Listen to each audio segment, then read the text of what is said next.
जय हिंद, नमस्कार। स्वागत है आपका एक नए वीडियो में। महाराष्ट्र सरकार की ओर से, गवर्नमेंट ऑफ महाराष्ट्र की ओर से भारत सरकार साथ में प्रिंसिपल कंट्रोलर और डिफेंस अकाउंट को एक लेटर लिखा गया है जो कि बहुत ही महत्वपूर्ण है। 6 अक्टूबर 2022 को लेटर लिखा गया है और इसका जो सब्जेक्ट है, difficulties faces during log in with Sparsh due to demographic changes in Aadhaar card.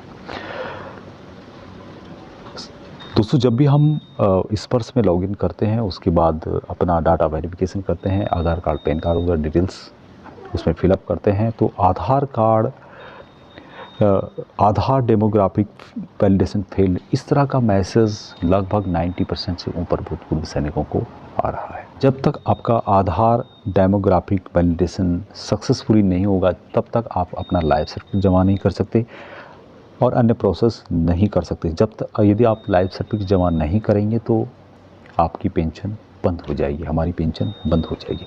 तो इस तरह की प्रॉब्लम्स बहुत सारी आ रही हैं। इसके संबंध में महाराष्ट्र सरकार के द्वारा लेटर लिखा गया है भारत सरकार को, साथ में पीसीडीए को। तो आइए जानते हैं, हिंदी में जानते हैं इस लेटर को कि इसमें क्या क्या बातें कही गई है।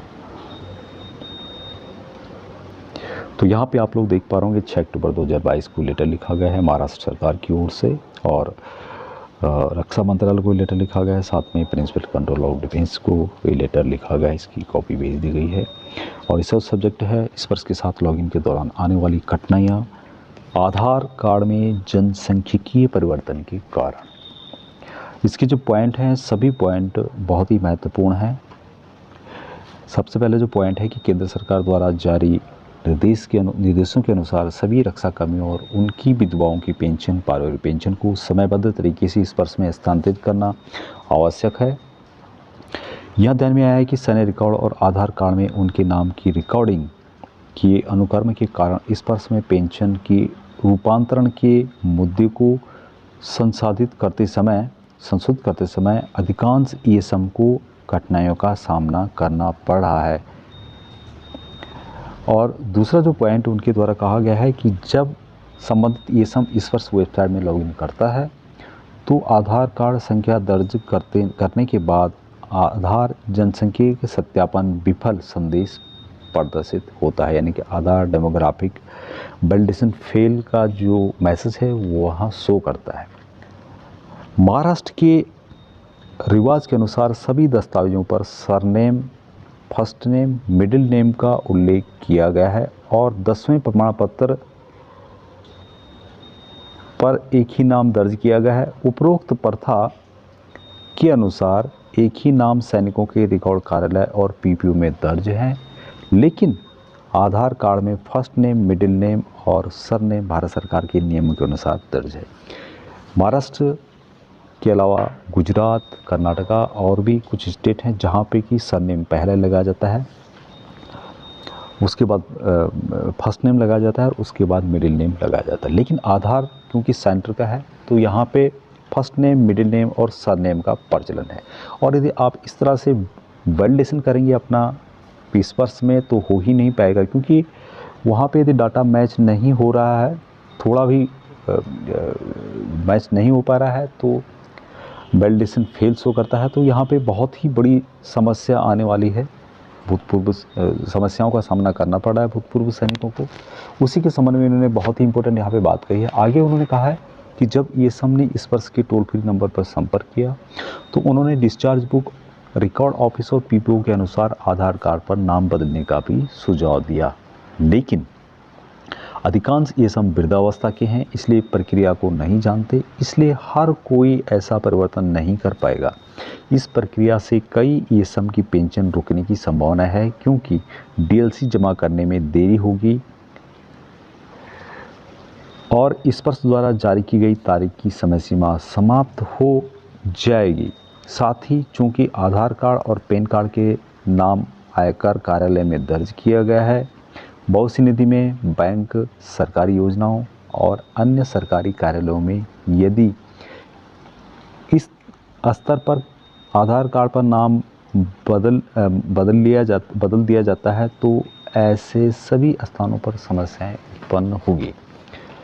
यदि ये नाम बदलते हैं तो हर जगह प्रॉब्लम आने वाली है। उनके जो बैंक रिकॉर्ड हैं बहुत सी निधि है या और भी सरकारी योजनाएं हैं, वहाँ पे इनका नाम अलग है, यहाँ पे बदल देंगे तो एक समस्या जो है और भी ख़तरनाक हो जाएगी, न वो यहाँ के रहेंगे न वहाँ के रहेंगे। तो इस तरह की समस्या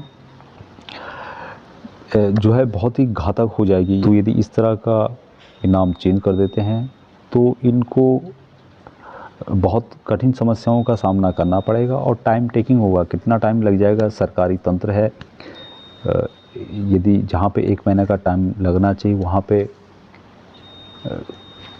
कई टाइम लग जाएगा। करेक्ट बताया है कि यदि हम टोल फ्री नंबर पर बात करते हैं, वो चेंज करने की बात करते हैं कि आप अपना नाम चेंज करो, तो ये कहाँ चेंज करेंगे? हर जगह तो इनका नाम इस तरह से है, सरकारी योजना में इस तरह से है, बहुत सी निधि में भी वहाँ भी नाम चेंज करना पड़ेगा। तो ये तो टाइम टेकिंग हो गया और साथ में इतनी जल्दी भी नहीं होने वाला है। आगे इन्होंने कहा है कि इस वर्ष के लिए आधार कार्ड पर नाम बदलने पर कुल मिलाकर ये सबको कई समस्याओं का सामना करना पड़ेगा।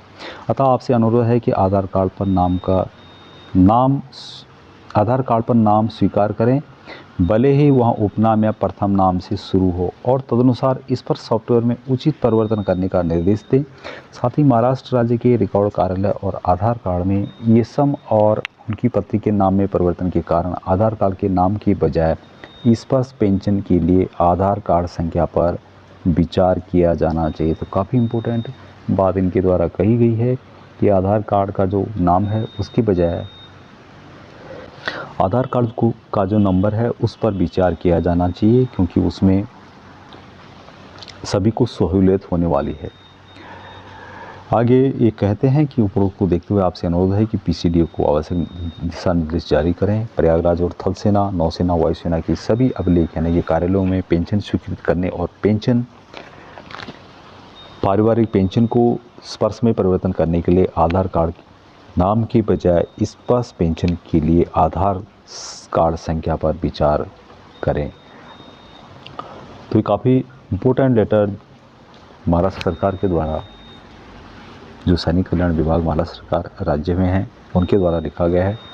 और देखते हैं कि भारत सरकार इस पर रक्षा मंत्रालय क्या क्या एक्शन लेता है। और इनके द्वारा जो यहाँ पे पॉइंट उठाए गए हैं 100% वैलिड हैं। और यदि आधार कार्ड में जो नाम है उसकी बजाय जो आधार संख्या डिजिट्स है उसके बेस पर वैलिडेशन होता है तो बहुत ही अच्छी बात है। तो ये थी जानकारी, आज के लिए इतना ही। जय हिंद।